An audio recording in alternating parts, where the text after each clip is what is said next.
All right, let's explore a really fascinating piece of proposed legislation, the Populist Act of 2026. Today, we're going to unpack exactly how this act proposes upgrading America's laws and diplomatic tools to help replace the long-standing Korean War armistice with a lasting, stable peace. It's a complex issue for sure, but the approach here is incredibly structured and thoughtful. Here's how we're going to map this out today. First, the unfinished war. Second, the bargaining trap. Third, building a diplomatic ladder. And finally, keeping the peace alive. Section 1. The Unfinished War, a Millennium of Unity versus a Modern Divide. You know, to really grasp the problem we're trying to solve today, we've got to look back, way back, at the deep history of the region. The most crucial thing to remember, this division of Korea is a completely modern invention. Literally, from the consolidation of the Goryeo dynasty in 936 all the way until Japan's formal annexation in 1910, Korea existed as one single unified state under successive dynasties. That is a massive span of roughly 974 years of political unity. It wasn't some ancient civilizational boundary. It was just one nation. August 1945. U.S. Army officers working under intense time pressure drew a temporary military administrative line at the 38th parallel just to accept the Japanese surrender and split responsibilities with the Soviets. It was never, ever meant to be a permanent border. But you know how these things go, that temporary line hardened. By 1948, rival governments were established. This erupted into a full-scale invasion by North Korea in 1950, which finally halted with a ceasefire in 1953.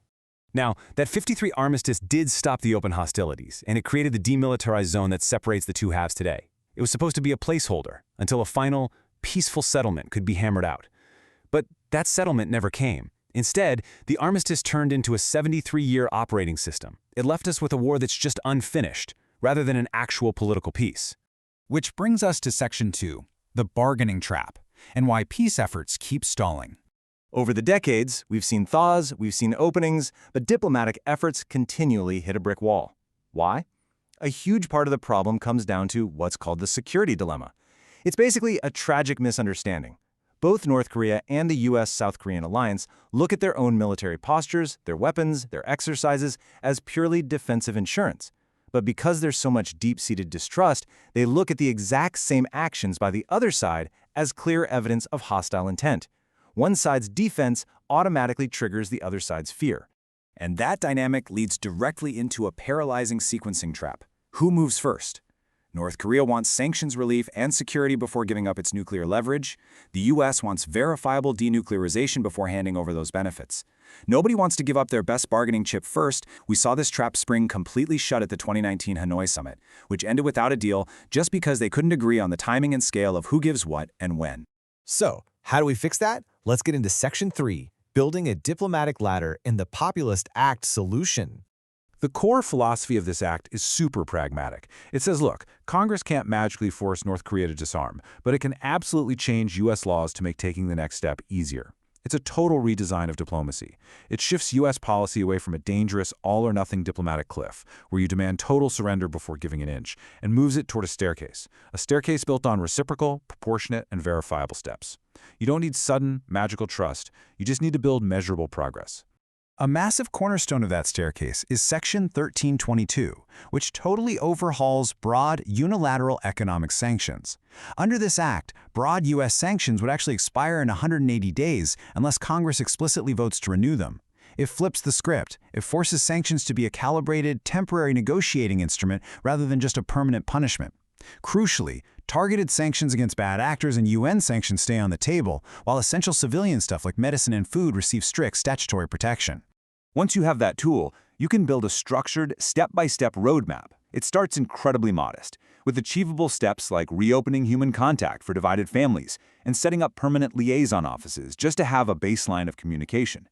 From there, you scale up to initial reciprocal security steps, de-escalation, and eventually, much deeper arms control and civilian economic cooperation. Of course, negotiations are a two-way street. To alter the wider environment, the Populist Act requires the United States to take its own steps. This means legal restraints on first-use nuclear strikes, domestic nuclear stockpile reductions, and explicitly bringing North Korea into multilateral nuclear arms control talks. Basically, it embeds these negotiations inside a much broader U.S. policy of mutual risk reduction. All right, final section. Section 4, keeping the peace alive and institutionalizing stability. History has proven over and over that just signing an agreement isn't enough. It has to survive elections, provocations, and new leaders. To pull that off, the Act proposes creating a brand new cabinet-level department of peace building.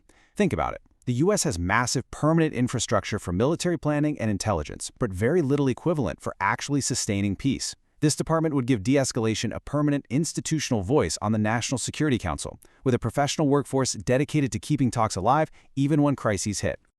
The Act also introduces this really clever mechanism called peace congresses. This is a way to widen the diplomatic table when those big, grand, leader-level bargains stall out. These congresses aim to secure narrow, localized agreements, maybe establishing a military hotline or a humanitarian corridor. It's about letting partial successes hold the peace together instead of risking everything on some forced comprehensive settlement. And hey, when those agreements are made, they need to be implemented on the ground. Enter BREAD, which stands for Basic Relief, Economic Assistance, and Development. Through tools like BREAD and Peace and Stability Partnerships, the government can legally fund civilian infrastructure, like local health systems or agriculture.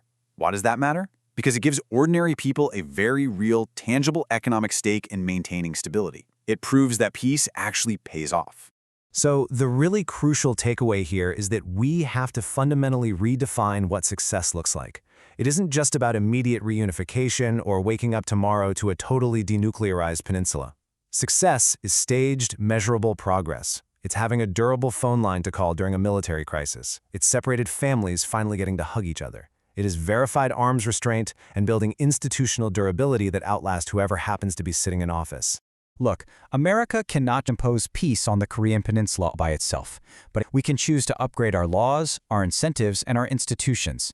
The core philosophy of Title 13 of the POPULIST Act is this. It is vital for the future of global diplomacy. We build a government that is permanently equipped to pursue and sustain peace just as effectively as it prepares for conflict. The POPULIST Act offers a roadmap to democracy with dignity. Join the partnership of ordinary people working to unstack our political and economic systems at votewithbrian.com.